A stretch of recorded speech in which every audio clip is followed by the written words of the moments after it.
M0FXB, welcome back to the channel. So on the left we've got the Yaesu FTX-1 Optima model. So it's got the back end on 100 watts, built-in antenna tuner and 2 antenna connections, and we can dual receive. We can receive HF, and here we're just listening to, flick back over to HubNet there on 434, 450, 70 sems, and it sounds great. So independent volume for both sides. We can press the display button. We can stack the displays. There's your single. And 2 meters as well. Airband, no problem. C4 FM, no problem. We go back to single, and then you can go 3DS, and you'll start to get the 3D display. So this is a big part of why people would like this. And the very unusual thing is, we can just press a button here on top. I'll just move this over, I don't want to break it. And look, it will come off, and when it moves away, it becomes the 10-watt model. I'm going to push that back on, try not to break it. And yeah, once I installed the connectors on the back to connect it to the SPA1, which there's the box in the background there, and you can actually buy the SPA1 separate for about £550. And I know the price has come down a bit on these, on the FTX1. I think, pretty sure you can get one now for probably about £1,400 plus 500. So it's come down a few £100 from release. And I think in the USA as well. Very easy to update the firmware. So then let's talk about the Yaesu FT-991, which is receiving some C4 FM now, if someone actually speaks. And I got if you wonder how we're getting C4 FM, there's a little hotspot there. That hotspot. So keep that over there, see if someone talks. Should be on CQ UK.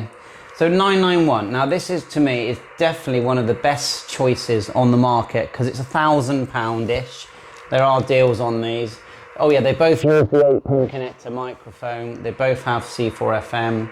If we go band, look at the bands. 1.8 all the way to 70 centimeters, 50 megs, and it works great on airband as well. Just press the F menu, lots of shortcuts. Touch screen. Now, I agree, the band scope, if we go menu and go to 40, let me just put an antenna on there. And I'm just using Oscar Mike 0 Echo Tango's loop, just here in the kitchen. I've had some fantastic results on it actually. Now, we have got a strong signal that's, I don't know where it's coming from, but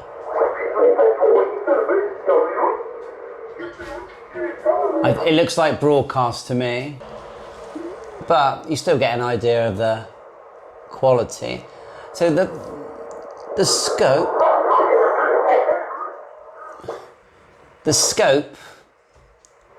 although it's, you can't really say it's a 3D scope, but when it's busy, it's actually very usable and very nice to use.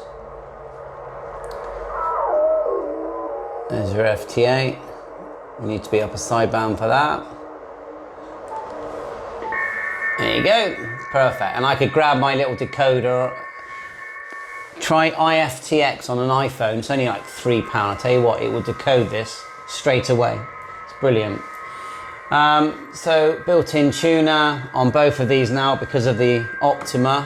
We've got the built-in tuner. Let me just navigate around here. So we'll go to dual screen. You can hear them. We've got the sub. So that's now picking up the scope. Let's turn this one down. You're going to say, turn the radios down when you're waffling on. And I always forget, don't I? So the scope is now picking up only 1/2. Although it's the full screen, it's 1/2, yeah?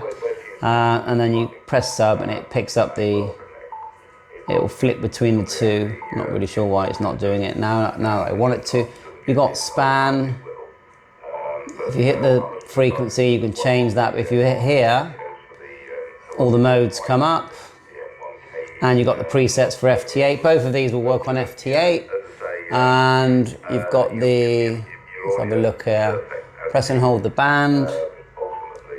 Choose your bands. Again, 1.8 all the way to 77, so you've got air band on this one as well. And in the UK, 4 meters. That's Les, real local. And we can do the icon style. Press and hold function. There's our menus, press and hold function. With the 991, it's a long list of menus, but to be honest, you don't go into them that often. Both got split mode. I mean, if you like pushing buttons, and this is the thing, see the way it says 100 watts just here? You don't get that when you take it off the front head. And what does that say at the front there? Just looking at signal meters. And then you've got deeper menus, APRS as well. That's the other thing you've got built into this. So really, it's a choice. I mean, are they gonna discontinue the 991? We don't know. It's been around a long time. But to me, when people say, what Shack in the Box should I get? I always say the 991a, because it's the only one that really does everything. If they had the Icon 7300 box, Shack in the Box, it'd be the best seller. But you can see that Icon don't want to do that.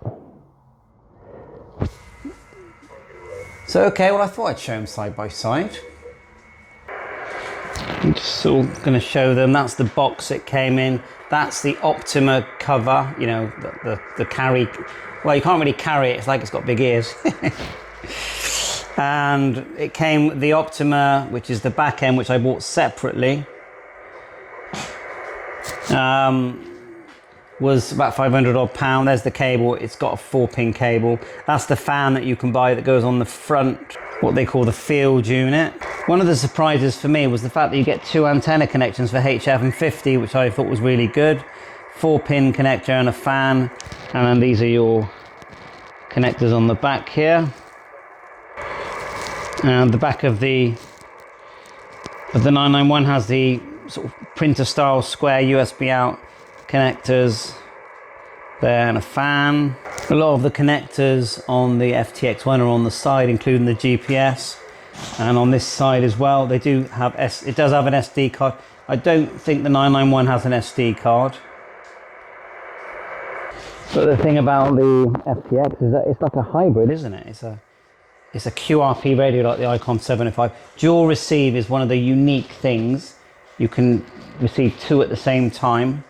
And if you push this button here, trying to do it without dropping the radio, this then comes away like so, and you can just unplug it, or you can just leave it. You keep your 100 watts, leave it like that, and you can buy the extension kit as well. So it's a very unique design, and I think that the work that they put in to create, first of all, the field. Then I feel like there was an after thought, okay, how are we going to make this radio 100 watts? And then they basically extended all the connectors here. Power, there's a 9-pin connector, power. This is actually antenna here. When you pull these off, it's actually the 2 antenna connections. And it's honestly, it's genius engineering, if you ask me.